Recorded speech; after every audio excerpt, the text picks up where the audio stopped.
Assalamualaikum warahmatullahi wabarakatuh. Selamat sore. Sore ini saya alhamdulillah bisa silaturahim dengan Pak Bupati Pamekasan.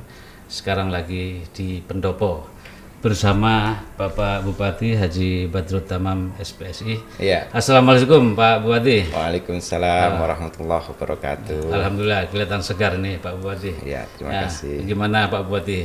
Situasi pandemi COVID-19 ini di Pamekasan seperti apa? Barangkali bisa lebih di apa yang dilakukan oleh Pamekasan?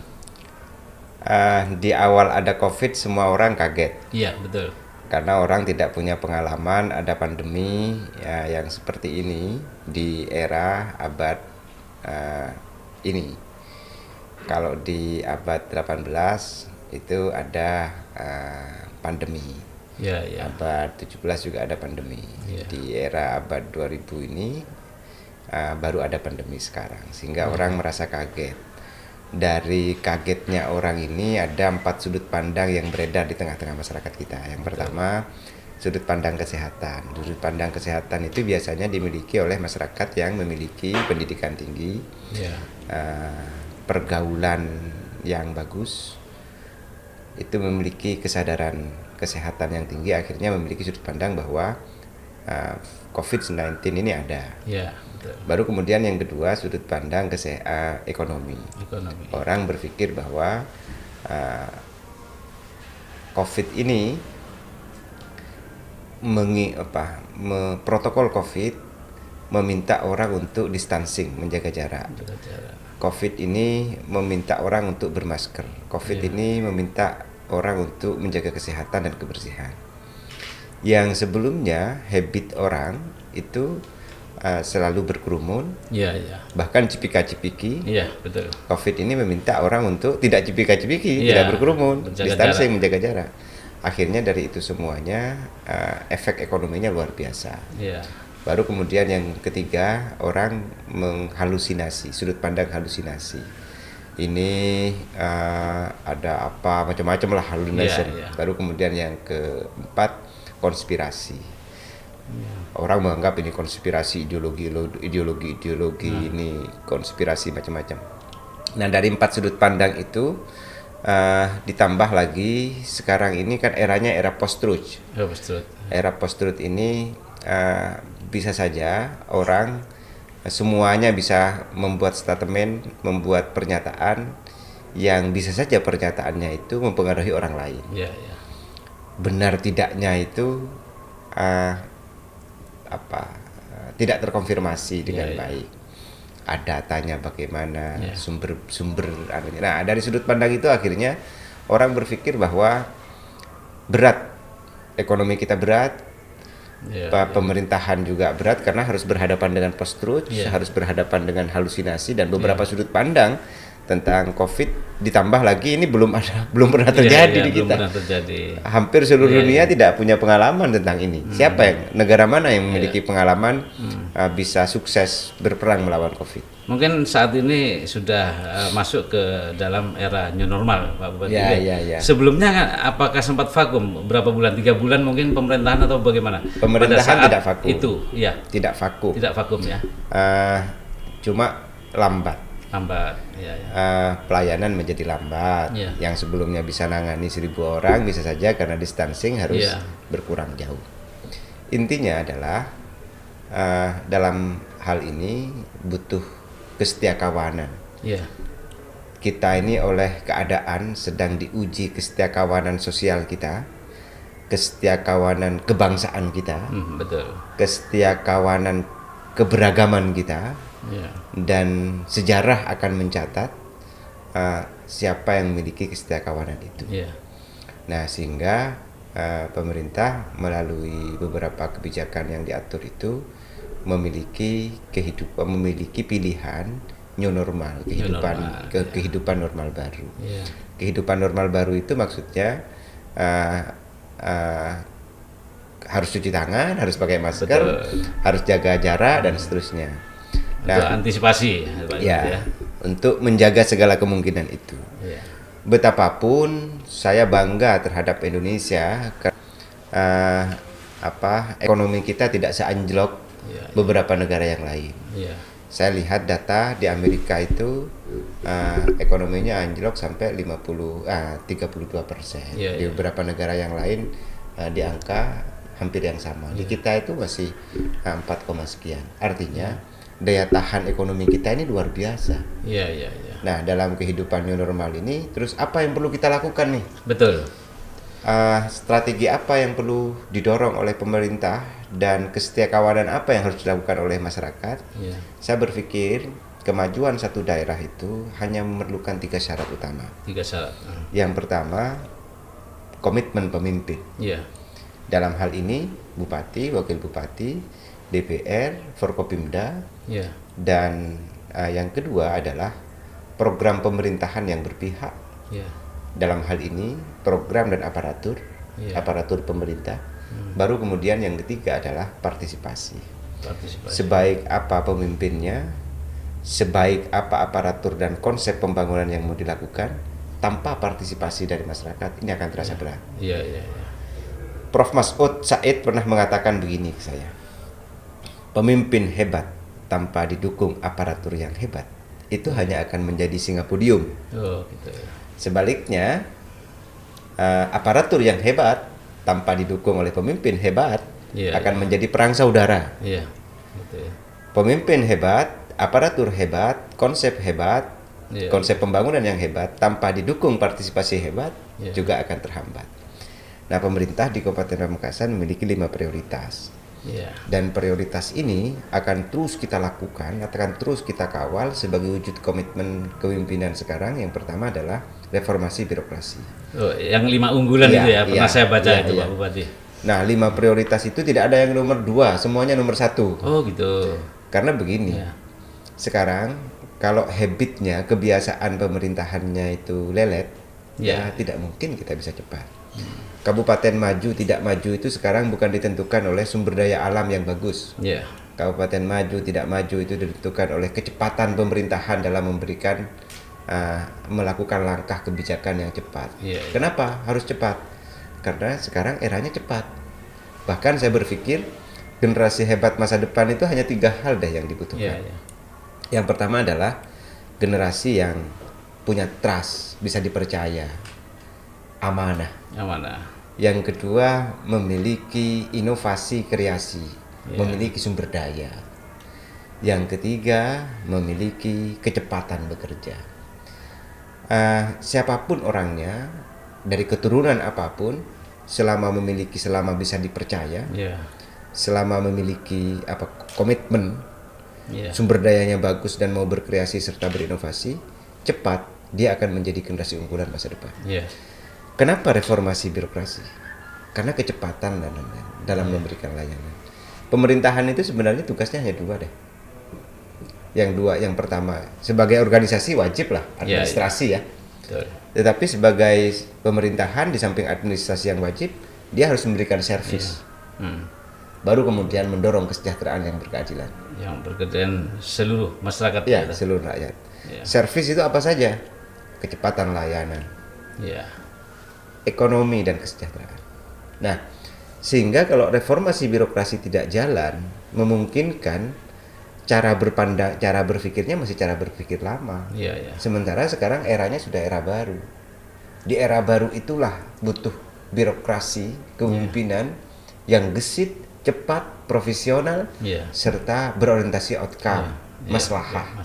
Kemaslahatan. Nah, akhirnya kita di kabupaten ini punya, saya paksa betul untuk punya mall pelayanan publik.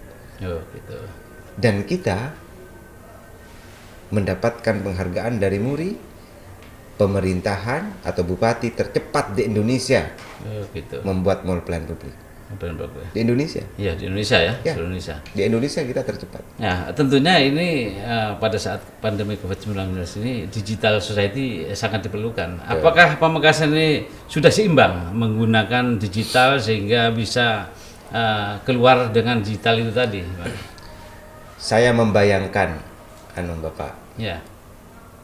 Kalau kemudian ada COVID dan belum ditemukan teknologi yang secanggih ini, itu bayangkan coba. Iya, betul.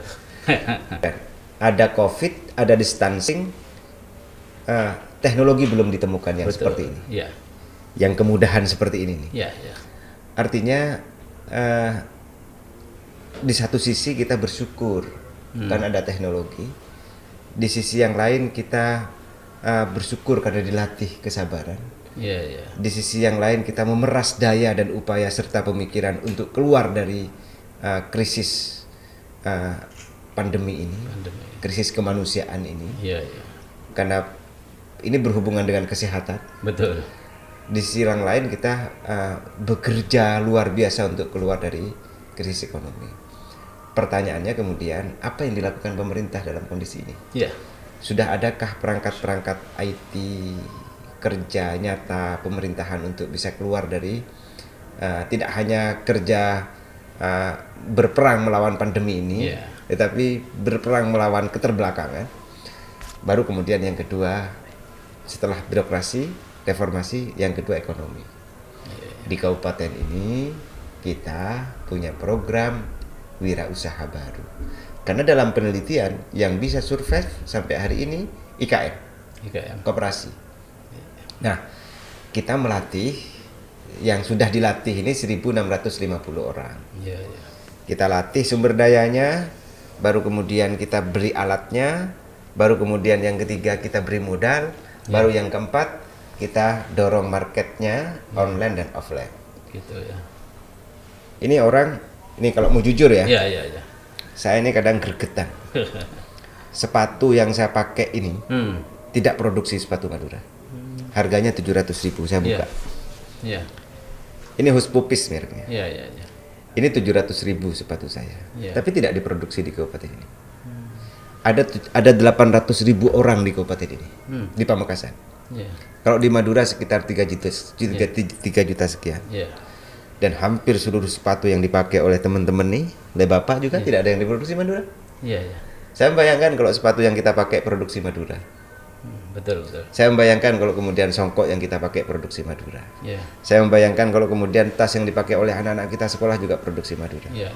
Ada berapa perputaran uang dan kesejahteraan. Betul. Maka tekad saya sekarang adalah melatih orang untuk memiliki keahlian memproduksi. Baru kemudian setelah memiliki keahlian diproduksi, orang itu akan berpikir alatnya mana. Yeah. Pemerintah akan menyiapkan alatnya. Betul, betul. Setelah punya alat, bahan baku saya butuh modal dari mana? Yeah. Saya menyiapkan modal. Dari mana modalnya? Saya siapkan modal dengan bunga 6%, 1%-nya ditanggung, 5%-nya ditanggung pemerintah. Orang yang mau bersungguh-sungguh menjadi pengusaha cukup bayar 1% setahun. 1% setahun. Ya. Ini katanya orang-orang gila nih. Sangat mudah, sangat ini sekali. Jadi kalau membantu sekali. Iya, kalau pinjam 50 juta, dia hanya bayar 500.000 setahun. Ya. Tapi apa ada maksimalnya? Harus minimal berapa, maksimal berapa gitu? Ini kan IKM. IKM ya. IKM itu kalau memproduksi sandal, sepatu ya bisa hanya 50 juta. 50 juta cukup lah. Ya. Baru kemudian pasarnya di mana? Ya. Saya sedang merancang yang online, sudah kerjasama dengan beberapa toko online, startup. Ya. Yang offline kita sedang bekerja sama dengan toko yang sudah ada serta pasar yang sudah ada. Ya. Di samping sedang direncanakan oleh pemerintah untuk sedang direncanakan loh ya. Sedang dipikirkan, sedang didiskusikan oleh pemerintah untuk kemungkinan kita juga bisa membuat semacam people mart atau toko rakyat yang di branding, yang di manajemen bisa sama dengan toko-toko modern yang lain. Artinya apa? Keseriusan inilah yang dibutuhkan oleh rakyat. Rakyat harus makmur, rakyat harus sejahtera, dan ini perlu tangan pemerintahan. Dan komitmen inilah, kembali lagi, tanpa didukung aparatur yang hebat, partisipasi rakyat yang hebat, maka akan terasa berat. Kenapa? Kita merubah habit, kita merubah sudut pandang, kita merubah hal-hal baru. Mindsetnya juga. Mindset. Kita merubah mindset orang. Betul, betul. Nah, saya sering mengatakan di beberapa kesempatan, salah paham itu mudah diobati, tinggal dijelaskan. Tapi kalau pahamnya salah, itu butuh waktu lama untuk berubah. Ada berapa kecamatan nih Pak Bupati? Di Pamekasan berapa kecamatan? Ada 13. 13 kecamatannya. Kalau kelurahan desa? Ada sekitar 198 kelurahan desa. Ini produk unggulan Pamekasan ini apa saja yang sudah muncul paling tidak? Dan di era new normal ini pariwisata apakah sudah dibuka ini Pak? Dengan new normal. Dengan protokol. Ya. Saya mau tanya dulu. Okay. Kalau saya ditanya sekarang mau tanya. Ya, siap. Okay. Tahun 2000 ketika panjenengan saya tanya misalnya mau kemana? Ke Banyuwangi. Ya. Yang muncul di top of mind panjenengan apa? Banyuwangi ya. Tahun 2000. Dan 2000 ya ini Pantai Merah itu ya. Belum ya. Kalau guyonan di antara kita itu kalau masnya misalnya, Mas kemana? Mau ke Banyuwangi. Apa yang muncul? Yang muncul di benak pertama kali ya. Betul. Using. Ya. Dan Using, kampung Using. Ya, Using. Ya guyonan orang-orang Banyuwangi nah.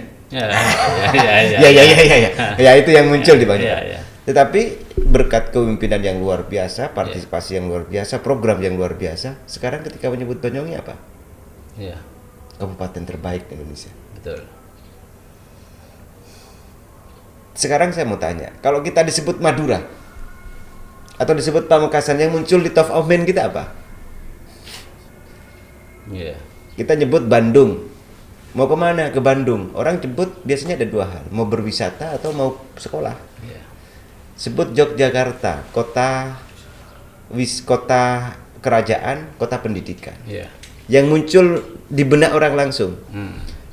Nyebut Malang, kota pendidikan, kota wisata. Yeah. Nyebut Jember, kota pendidikan, kota wisata. Sekarang kalau nyebut Madura atau Pamekasan deh. Ya, Madura identik dengan pulau garamnya. Ya. Nomor satu itu mungkin secara keseluruhan. Yang kemudian orang tertarik datang ke sini. Betul. Makanya saya membawa spirit, berat sekali saya mempromosikan Pamekasan. Makanya saya membawa spirit etos Madura untuk Indonesia Raya, untuk Indonesia Jaya.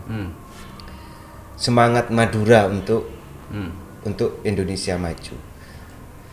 Kenapa saya membawa etos Madura, semangat Madura? Karena saya berpikirnya begini, kalau sudah menjelaskan Pamekasan panjang, tapi kalau sudah menjelaskan Madura, Jawa Timur. Jawa Timur. Betul. Nah, tinggal kemudian kita merubah image itu, biar orang datang ke sini, biar orang berinvestasi ke sini, biar orang merasa nyaman datang ke sini. Kita datang ke satu daerah, kalau tidak merasa nyaman kita gagalkan. Datang ke satu daerah, kita pastikan bahwa daerah itu aman. Bahkan tidak hanya ke satu daerah, ke satu negara kita juga memastikan aman dari penyakit, aman dari ancaman, aman dari ini. Karena masa depan ini orang akan memilih kedamaian, ketentraman, ketenangan dan seterusnya. Nah, top of man ini yang harus kita rubah di Madura ini. Etos orang Madura ini luar biasa. Semangatnya luar biasa. Coba bayangkan, ada nggak suku bangsa lain di Indonesia yang di depan toko emas jual emas? Betul. Kuat mentalnya berarti ya. Etos, itu etos. Betul. Ada nggak di depan pom bensin jual bensin eceran? Iya. Itu kalau ditanya mesti saudara kita. Itu etos. Dan etos itulah yang kemudian perlu dimanage, perlu diolah menjadi power, menjadi kekuatan. Kekuatan yang terkapitalisasi menjadi kesejahteraan. Itulah butuh sentuhan dari pemerintah, itu perlu komitmen dari kita semuanya untuk kemudian merubah image etos Madura ini luar biasa. Dan saya sebagai bupati yang diberi mandat oleh rakyat ingin merubah top of man itu. Kesan pertama tentang Madura bahwa orang Madura ini etosnya bagus, ramah, dan suka bermusyawarah, suka berdiskusi dan tidak kasar. Dan seterusnya, berkomitmen atas persaudaraan dan seterusnya. Nah, komitmen itulah yang kemudian perlu kita dorong bersama-sama. Caranya bagaimana? Kita dorong kesetiakawanan. Lewat apa? Lewat situng dere, satu darah, satu bahasa Indonesia dan bahasa Madura dan seterusnya. Nah, kalau etos itu ada, berarti ada partisipasi. Semangatnya adalah tasarruful imam ala ra'iyah manutun bil maslahah. Bahwa komitmen seorang pemimpin itu untuk kemaslahatan rakyat. kejayaan agama, bangsa dan negara. Gitu menarik sekali ini Pak Bupati ini. Ini kemarin saya sempat silaturahim ke Pak Ali Badri Zaini. Iya. Kebetulan saya ngobrol-ngobrol. Pak Effendi, kalau Madura ini dibanding dengan Brunei Darussalam dan Malaysia dijadikan satu, Madura tidak akan kalah kekayaannya jika ditata kelola dengan baik. Ya. Misalkan menurut beliau ada migas, ada pariwisata, garam, sapi yang kita kirim ke Jawa Barat, Kalimantan dan lain sebagainya. Terus ikan teri putih itu mungkin ya. Ini menurut Pak Bupati gimana? Ini dua negara dijadikan satu, Madura tidak akan kalah kalau ditata kelola dengan baik. Maju tidaknya satu daerah tergantung komitmen 3 hal. Iya. Pertama pemimpin, yang kedua aparatur, Forkopimda. Aparatur itu PNS, polisi, tentara, dan Forkopimda yang DPR. Baru kemudian partisipasi rakyat. Saya mau bercerita tentang Haichi, Tiongkok tahun 78. Waktu mengalami resesi ekonomi. Gubernur Haichi membuat program One Village One Product. Satu desa satu produk. Akhirnya apa? Sekarang impor. Ada yang produk ini impor dengan packaging yang luar biasa. Saya nyampe ke Tiongkok. Saya datang ke beberapa negara. Saya belajar tentang bagaimana negara bisa keluar dari jepitan ekonomi yang luar biasa. Orang bisa percaya enggak kalau Madura luar biasa?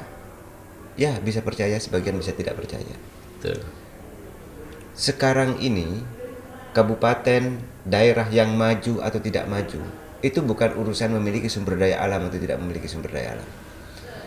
Yang maju atau tidak maju, yang memiliki komponen, satu, pemimpinnya berkomitmen, dua, aparaturnya, programnya berpihak kepada rakyat, yang ketiga, ada partisipasi, kesetiakawanan.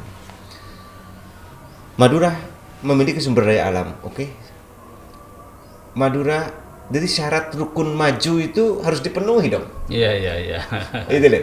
Betul. Jadi kesetiakawanan itu harus dimiliki oleh kita. Kita ini Cungrocung Lompung, Holopes Kuntul Baris kita perlu bersama-sama untuk bisa mendorong kemajuan.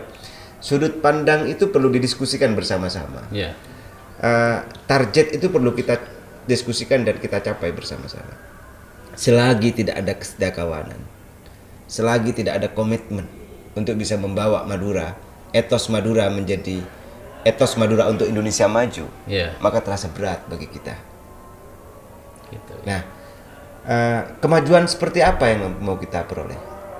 Keadilan sosial bagi seluruh rakyat Indonesia. Melalui permusyawaratan dengan pondasi ketuhanan yang Maha Esa. Betul. Itu tentunya yang akan kita capai. Bisa mencapai itu semua, ayo kita duduk bareng-bareng, kita diskusi bareng-bareng, dan dalam diskusi itu tidak ada yang lebih mulia dan lebih hina. Semuanya sama untuk kemudian bisa menemukan kemaslahatan, kebersamaan yang beradab. Sekali lagi sampaikan, untuk menemukan sesuatu yang beradab. Keberadaban itulah yang menjadi puncak peradaban. Nah, kalau Madura ini kan 4 kabupaten, Pak Bupati ya. Terkait dengan pembangunan Madura dari tertinggal yang potensi ini, adanya BPWS ini apakah cukup membantu terhadap Kabupaten Pamekasan khususnya? Saya kira memiliki manfaat ya. Ada adigium yang mengatakan begini, sesuatu itu tetap akan ada kalau memiliki manfaat. Selama ini saya berpikir memiliki manfaat. Ya. Cuma pertanyaannya begini, maksimal apa enggak manfaatnya? Itu kan. Nah, kalau memang kurang maksimal ayo kita diskusi bersama untuk bisa dimaksimalkan. Kalau memang manfaatnya perlu ditambah atau dikurangi, kita diskusikan bersama. Tetapi yang paling kurang baik itu kalau kemudian memvonis. Betul.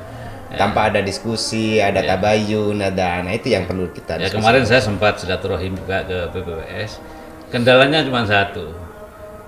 para pimpinan pemegang kebijakan itu masih PLT. Sudah 4 tahun PLT. Padahal aturan mainnya kan 3 bulan PLT itu kan. Jadi 4 tahun. Nah, tapi mudah-mudahan dengan Saya besok diundang. Di mana? Di BPWS jam 10. Jam 10 di PPS ya? Iya. Apa 4 kabupaten? Iya, 4 kabupaten iya, diundang. syukur. Besok berangkat jam 7 jam. Kalau nggak salah kemarin Basmalah kirim surat ke 4 kabupaten, bupati-bupati yang di Madura ini. Artinya kebetulan kami juga akan hearing di DPRD Jatim hari Rabu. Rabu besok. Komisi A, ya. Ketua Komisi A menerima teman-teman dari Basmalah itu. Basmalah? Basmalah. Apa Basmalah? Basmalah itu singkatannya Bangkalan Selatan sebagai pintu gerbang Madura gitu kan. Tapi sinergi tentunya sama untuk kepentingan Madura gitu kan. Insya Allah mungkin 1-2 hari ini nyampe boleh ya kan. Enggak hamdalah. Bukan. Nah, ini korannya juga udah banyak. Ini udah sampai ini. Tadi pagi kemarin Pak Abdullah Fakih ada salam dari Pak Abdullah Fakih. Oh iya. Ini udah nyampe ke sana. Ini sudah nyampe ke Menteri Agama sama ke KSP, ini sudah dikirim. Oh, udah ada cetaknya ya? Ada cetaknya. Bagus dong. Ini ada cetaknya kok. Iya. Mudah-mudahan. Ini harian ya? Enggak, ini 2 minggu sekali. 2 minggu kita sekali. Kita mengikuti aja. Karena ada kerjasama dengan beberapa instansi pemerintahan. Tampil beda membawa aspirasi rakyat. Ya kebetulan kita sudah ini anggap 9 tahun Pak Bupati. Iya, saya dulu diajak sih oleh teman-teman Berita 5 untuk ikut membantu berdiskusi mendirikan Berita 5. 9 tahun dan ini sudah terdaftar di Dewan Pers juga, wartawannya sudah punya uji kompetensi juga. Dan ganteng-ganteng. Iya. Mungkin darahnya masih muda, kadang-kadang semangat ya wajar lah ya kan. Gitu. Iya. Ya mungkin gitu. Mungkin apa lagi kira-kira Pak Bupati? Mungkin di Pamekasan ini punya produk unggulan. Kira-kira apa yang paling unggul di antara batik, ada garam, ada apa gitu kira-kira? Kalau garam itu seluruh Madura ada. Ya, seluruh Madura ada. Kalau garam. Sekarang ini zamannya out of the box. Kalau bahasanya anak muda ini yang di depan ya zamannya anti mainstream. Anti mainstream, ya. Out of the box itu saya berpikir di sini punya batik tulis. Yeah. Batik tulisnya menurut beberapa pecinta batik, katanya batik tulis Pamekasan itu terbaik. Gitu ya. Nah, saya diskusi apanya yang terbaik, paling halus. Bahkan ada yang dibuat 9 bulan 1 lembar itu. Iya. Tetapi bagi daerah lain juga mengatakan batik tulis di daerahnya di Bangkalan juga terbaik. Oke lah, kita semuanya sama-sama baik. Yang di Sumeneb juga mengatakan begitu, yang di Sampang. Oke lah, kita nggak usah berdebat mana yang terbaik, semuanya sama-sama baik. Yang paling penting adalah bagaimana kesejahteraan para pembatik.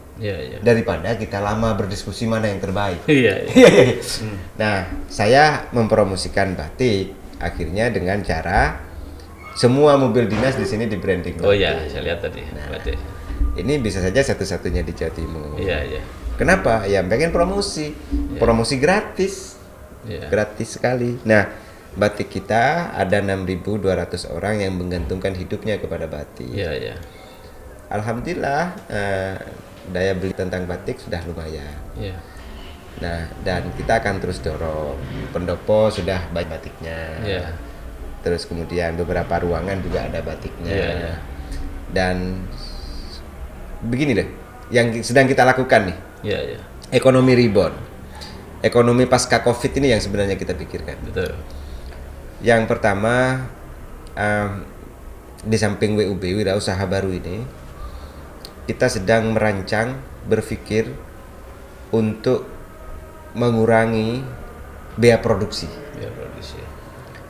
Ini sedang kita rancang, kita setiap malam kita diskusi ini di sini.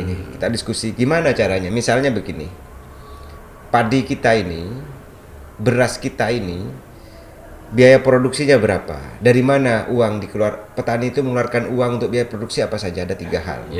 Yang pertama bibit, yang kedua pupuk, yang ketiga biaya pengolahan tanah. Gimana caranya kita ini bisa mengurangi 3 komponen ini? Masyarakat tidak mengeluarkan uang di 3 komponen ini, atau 2 komponen, atau 1 komponen.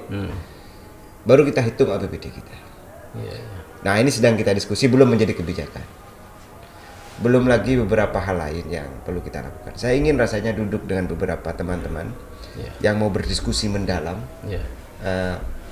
mendalam sekali tentang sudut pandang ekonomi bangkit pasca Covid. Sebagai input ya. Ya, pengen sekali berdiskusi tentang itu, masukan dari banyak tokoh. Nah, karenanya dengan mengurangi biaya produksi itu harapan kita jadi utuh yang diperoleh oleh petani. Iya, iya. Utuh banget. Jadi kalau misalnya dapat 1 juta, ya dia tidak usah dikurangi biaya pengolahan tanah, biaya modal pupuk, biaya modal bibit. Iya, iya. Nah, itu yang sedang kita rancang. Mudah-mudahan ini bisa terlaksana di di musim tanam akan datang ini. Iya. Kenapa kita melakukan itu? Ya, kita mau mendorong kesejahteraan. Iya. Kita mau dorong. Nah, dan sebagian dari kesejahteraan itu sebenarnya ada 2 hal untuk bisa mempercepat kesejahteraan. Investasi. Investasi ya dari luar ya. Ya, investasi ini butuh syarat lagi. Iya, iya. Stabilitas, kepastian. Iya. Kan begitu. Betul, betul. Nah, ini yang perlu kita dorong lagi. Secara instan investasi, secara cepat mudah investasi. Iya, iya. Itu yang bisa kita lakukan. Doanya untuk Berita 5 sukses selalu ya Berita 5, dan terus menjadi media yang berperang melawan hoax dan post-truth. Iya, iya. Dan menjadi pindia jujukan untuk memberikan berita yang edukasi, yang mengedukasi masyarakat, yang mencerdaskan, dan merajut kesetiakawanan kebangsaan kita semuanya. Mungkin pesan terakhir kepada masyarakat Kabupaten Pamekasan terkait dengan pandemi COVID-19 ini agar bisa mendapat pencerahan masyarakat dari Pak Bupati. Yang pertama, harapan saya tetap pakai protokol COVID, pakai masker. Kalaupun belum ada masker, apa yang bisa menutupi 3 komponen? Karena kalau menurut teori kedokteran bisa menular dari mata, dari hidung, dan dari mulut. Itu bisa pakai kacamata, bisa pakai masker, dan baru kemudian cuci tangan. Karena lawan kita yang utama sekarang OTG, orang tanpa gejala. Salaman di sini dia orang ini, terus kemudian pegang ini, sudah langsung menular. Nggak terasa. Ya, baru kemudian yang ketiga rajin-rajin cuci tangan, jaga kesehatan. Kalau di rumahnya pagi-pagi dibuka jendelanya biar udara segar masuk, bersihkan tempat tidur, dan makanan yang sehat, merongki sehat. Terus kemudian muncul madurena sayur pageren yang ada sekitar rumah. Dan tentu permohonan saya, ayo bareng-bareng gotong royong kita ini mau menjadikan kabupaten ini berdaya saing dengan kabupaten maju di Indonesia. Karena kalau tidak bareng-bareng ya sulit. Siapapun pemimpinnya itu. Betul ya. Wes sudah siapapun pemimpinnya, tanpa ada kebersamaan mesti akan sulit ada kemajuan. Siapapun itu. Nah, dan saya berkomitmen untuk menjadikan kabupaten ini berkemajuan. Oke, baiklah, terima kasih Pak Bupati atas ngobrol santainya bersama Cak Effendi dan Bupati Pamekasan. Tetap semangat. Wassalamualaikum warahmatullahi wabarakatuh. Nah, ini cas dulu, tapi pakai hand sanitizer setelah ini. Cas dulu. Berita 5 tampil beda, membawa aspirasi rakyat.